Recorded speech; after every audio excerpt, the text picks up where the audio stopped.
Hi. കേരളത്തിലുണ്ടായ ഒരു വാർത്തയാണിത്. Okay. VD. സവർക്കറെ പുകഴ്ത്തി ഒരു ചോദ്യം ചോദിച്ചതിന്റെ പേരിൽ ഒരു അധ്യാപകന് സസ്പെൻഷൻ ലഭിച്ചു എന്ന് പറയുന്ന വാർത്തയാണിത്. എന്താണ് ഇവിടെ സംഭവിച്ചിരിക്കുന്നത് നമുക്കൊന്ന് നോക്കാം. ആദ്യമായി തന്നെ ഒരൊറ്റ ചോദ്യം മാത്രമേ എനിക്കുള്ളൂ. നമ്മുടെ കുട്ടികൾ ഇന്ത്യയുടെ ചരിത്രം പഠിക്കുമ്പോൾ അവിടെ നെഹ്റുവിനെയും ഗാന്ധിയെയും മാത്രം പഠിച്ചാൽ മതിയോ? എന്താണ് വി.ഡി. സവർക്കർ അല്ലെങ്കിൽ സർദാർ വല്ലഭായ് പട്ടേലിനെ പറ്റി പഠിച്ചാൽ എന്താണ് കുഴപ്പം? അത് നമ്മൾ ചിന്തിക്കേണ്ടുന്ന ഒരു വിഷയം തന്നെയാണ്. 1970-കളിൽ വി.ഡി. സവർക്കറെ വളരെയധികം വാനോളം പുകഴ്ത്തുകയും അദ്ദേഹത്തിന്റെ ഓർമ്മയ്ക്കായിട്ട് ഇന്ദിരാഗാന്ധി സർക്കാർ സ്റ്റാമ്പ് ഇറക്കുകയും ചെയ്ത ഒരു രാജ്യമാണ് ഇന്ത്യ.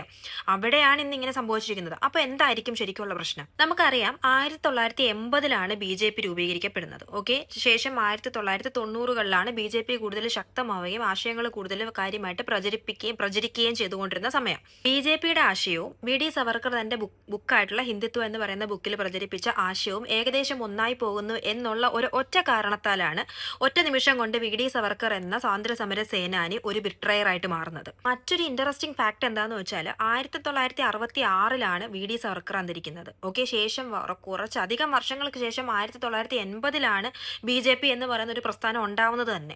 പക്ഷേ സവർക്കർ ഒരു BJP നേതാവ് എന്നുള്ള രീതിയിലാണ് അറിയപ്പെടുന്നത്. എന്തുകൊണ്ട്? BJP കടമെടുത്തത് സവർക്കറുടെ ആശയമായതുകൊണ്ട് സവർക്കർ ഒരു BJP-കാരനാവുകയും അല്ലെങ്കിൽ മാറ്റി നിർത്തപ്പെടേണ്ട ഒരാളാവുകയാണോ? അല്ലെങ്കിൽ അദ്ദേഹത്തിന്റെ ആശയപരമായിട്ട് എതിർപ്പുകൾ ഉണ്ടാവും, പക്ഷെ അദ്ദേഹം രാജ്യത്തിന് വേണ്ടിയിട്ട് കോൺട്രിബ്യൂട്ട് ചെയ്തിട്ടുള്ള കാര്യങ്ങൾ, അനുഭവിച്ച കാര്യങ്ങൾ, അതൊന്നും നമുക്ക് മറക്കാൻ പറ്റുന്നൊരു കാര്യമല്ല. അതും നമ്മുടെ കുട്ടികൾ പഠിക്കേണ്ട ചരിത്രത്തിന്റെ ഭാഗം തന്നെയാണ്. ഇവിടെ ഒരു ഒറ്റ കാര്യം മാത്രമാണോ ഉള്ളത്. ആരാണോ ഹിന്ദുത്വ എന്ന ഒരു ആശയം പ്രചരിപ്പിക്കുന്നത്, അല്ലെങ്കിൽ പോട്ടെ ഹിന്ദുത്വം എന്നൊരു വാക്കെങ്കിലും പറയുന്നത്, അന്ന് മുതൽ അവനോ അവളോ സംഖ്യയാണ്, നീ സംഖ്യയാണെന്ന് തന്നെയാണ് പറയുന്നത്.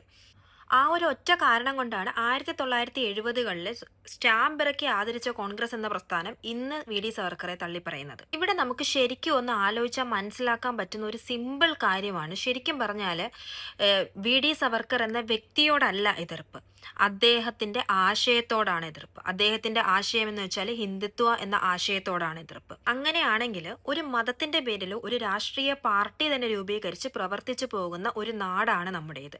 എന്തുകൊണ്ട് ആ ആശയത്തെ ആരും ചോദ്യം ചെയ്യുന്നില്ല? അതുകൂടെ ചിന്തിക്കേണ്ട വിഷയമല്ലേ. ബൈ.